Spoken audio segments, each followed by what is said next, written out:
ఎటువంటి నొప్పైనా సర్జరీ లేకుండా Indo British advanced pain clinic.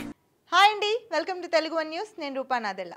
Telugu Desam Janasena కూటమితో బీజేపీ జత కలవడం వెనుక ఏదైనా వ్యూహం ఉందా అన్న అనుమానాలు వ్యక్తమవుతున్నాయి.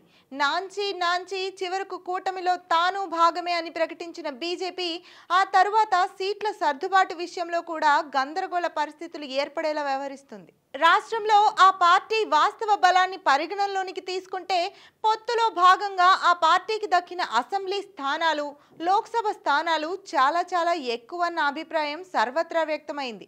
అయినా కూడా బీజేపీ పొత్తులో భాగంగా తమకు ఇంకా పెద్ద వాటా కావాలంటూ పట్టుబట్టడమే అనుమానాలకు తావిస్తుంది. చివరకు ఆ పార్టీ రాష్ట్ర నేతలు, కార్యకర్తలు కూడా పార్టీ అగ్రనాయకత్వం వ్యవహరిస్తున్న తీరు పట్ల అసంతృప్తి, అసహనం వ్యక్తం చేస్తున్నారు. వాస్తవానికి ఆంధ్రప్రదేశ్లో బీజేపీ బలం ఏంటో, ఆ పార్టీకి ఉన్న ఓటు స్టేక్ ఏంటో అందరికీ తెలిసిందే. గత ఎన్నికలలో ఆ పార్టీకి వచ్చిన ఓట్లు నోటాతో పోటీ పడిన విషయము విదితమే. అటువంటి పార్టీతో రాష్ట్రంలో బలంగా ఉన్న రెండు ప్రాంతీయ పార్టీలు పొత్తు పెట్టుకోవడానికి ముందుకు వచ్చాయంటే సార్వత్రిక ఎన్నికలలో విజయం సాధించి మరోసారి మోడీ సర్కార్ అధికారంలోకి వస్తుందన్న అంచనాతోనే. గత 5 ఏళ్లుగా రాష్ట్రం అన్ని రంగాలలో అధోగతి పాలైంది. రాష్ట్ర పునర్నిర్మాణానికి, రాష్ట్ర ప్రగతికి కేంద్రం సహకారం అవసరం ఉంటుందన్న ఉద్దేశంతోనే కొన్ని త్యాగాలకు సిద్ధపడి కూడా తెలుగుదేశం జనసేన కూటమి బీజేపీతో జట్టు కట్టింది. ఆ పార్టీ వాస్తవ బలాన్ని మించి స్థానాలను కూడా ఆ పార్టీకి పొత్తులో భాగంగా ఇచ్చింది. అయితే సీట్ల విషయంలో ఆ పార్టీ తెగేదాకా లాగుతుందన్న అనుమానాలు కూడా వ్యక్తమయ్యేలా ఆ పార్టీ తీరు ఉంది.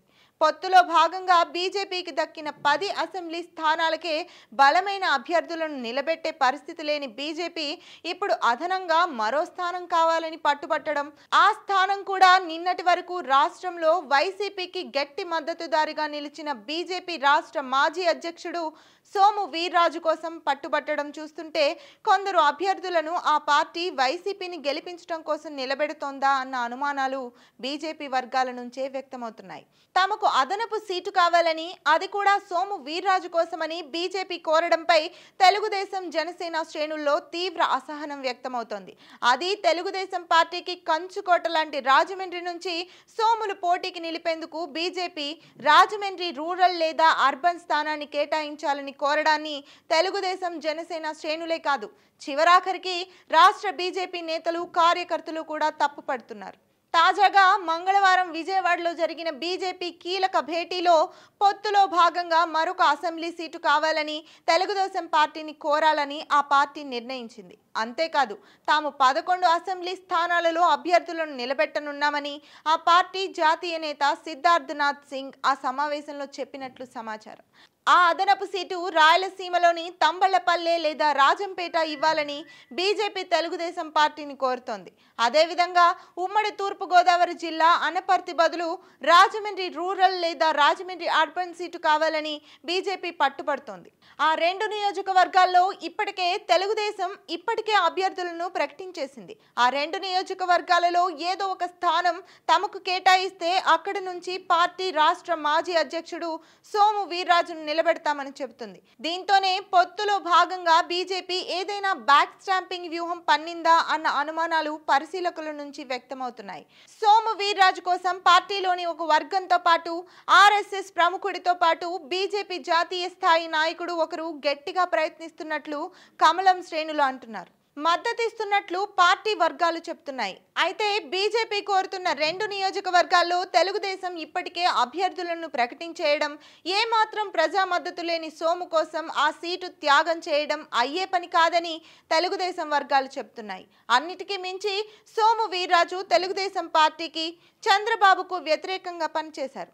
జనసేనాని పవన్ కళ్యాణ్ కూడా పలు సందర్భాల్లో సోము వీర్రాజు పట్ల అసహనం వ్యక్తం చేశారు. ఆయన అధ్యక్షుడిగా ఉన్న సమయంలోనే రాష్ట్ర బీజేపీ నేతలతో తనకు సత్సంబంధాలు లేవని, తాను ఏం మాట్లాడాలన్నా పార్టీ అధినాయకత్వంతోనే మాట్లాడతానని చెప్పిన సంగతి విదితమే. అలాగే సోము వీర్రాజు బీజేపీ అధ్యక్షుడిగా ఉన్న సమయంలో రాష్ట్రంలో బీజేపీ వైసీపీకి బి టీమా అన్నట్లుగా వ్యవహరించారని తెలుగుదేశం శ్రేణులు గుర్తు చేస్తున్నాయి. సోము వీర్రాజు వంటి వారిని అభ్యర్థులుగా నిలబెట్టడం వల్ల తెలుగుదేశం జనసేన ఓట్లు బీజేపీకి బదిలీ అయ్యే అవకాశాలు ఇసుమంతైనా ఉండవు. అయినా కూడా బీజేపీ సోము కోసం పట్టుబడుతోందంటే ఓటు ట్రాన్స్ఫర్ కాకపోయినా పర్లేదని భావిస్తోందా అని పరిశీలకులు అంటున్నారు. బీజేపీ ఓటు తెలుగుదేశం జనసేనలకు ట్రాన్స్ఫర్ కాకపోయినా ఆ రెండు పార్టీల అభ్యర్థులకు వచ్చిన ఇబ్బంది ఏమీ లేదు. అదే తెలుగుదేశం జనసేన ఓట్లు బీజేపీకి ట్రాన్స్ఫర్ కాకపోతే ఒక్క స్థానంలో కూడా బీజేపీ గెలిచే అవకాశాలు ఉండవు. అది తెలిసి కూడా బీజేపీ బలం లేని నేతలకే సీట్లు ఇవ్వడానికి మొగ్గు చూపుతుండటం చూస్తుంటే ఆ పార్టీ ఇప్పటికే వైసీపీకి అనుకూలంగా ఉందా అన్న అనుమానాలు పొలిటికల్ సర్కిల్స్ లో వ్యక్తమవుతున్నాయి.